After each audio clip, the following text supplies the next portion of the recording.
2008 March 26-നാണ് Kottayam Erattupetta പീടികേക്കൽ Abdul കരീമിന്റെ മക്കളായ ഷിബിലിയെയും ഷാദുലിയെയും arrest ചെയ്തത്. UAPA ചുമത്തിയതിനാൽ ഇരുവർക്കും ഇതുവരെ ജാമ്യം ലഭിച്ചിട്ടില്ല. ഒരാഴ്ച മുൻപ് കരീമിന്റെ സഹോദരന്റെ മരണത്തെ തുടർന്ന് വിയ്യൂർ ജയിലിൽ കഴിയുന്ന ഷാദുലി വീണ്ടും NIA കോടതിയെ സമീപിച്ചു.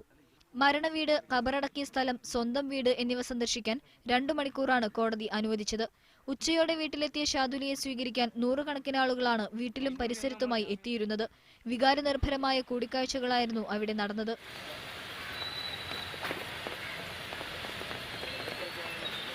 രണ്ടു മണിക്കൂറിന് ശേഷം ഷാദുലി വിയ്യൂർ ജയിലിലേക്ക് മടങ്ങി.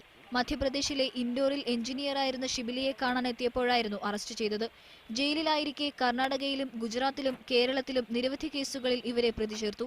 ഇതിൽ ഹുബ്ബാളി, മുംബൈ സബർബൻ സ്ഫോടന കേസുകളിൽ കോടതി ഇവരെ വെറുതെ വിട്ടു. മറ്റു കേസുകളിലും അനുകൂല വിധി ഉണ്ടാകുമെന്ന പ്രതീക്ഷയിലാണ് നാട്ടുകാരും ബന്ധുക്കളും. മീഡിയ 1 കോട്ടയം.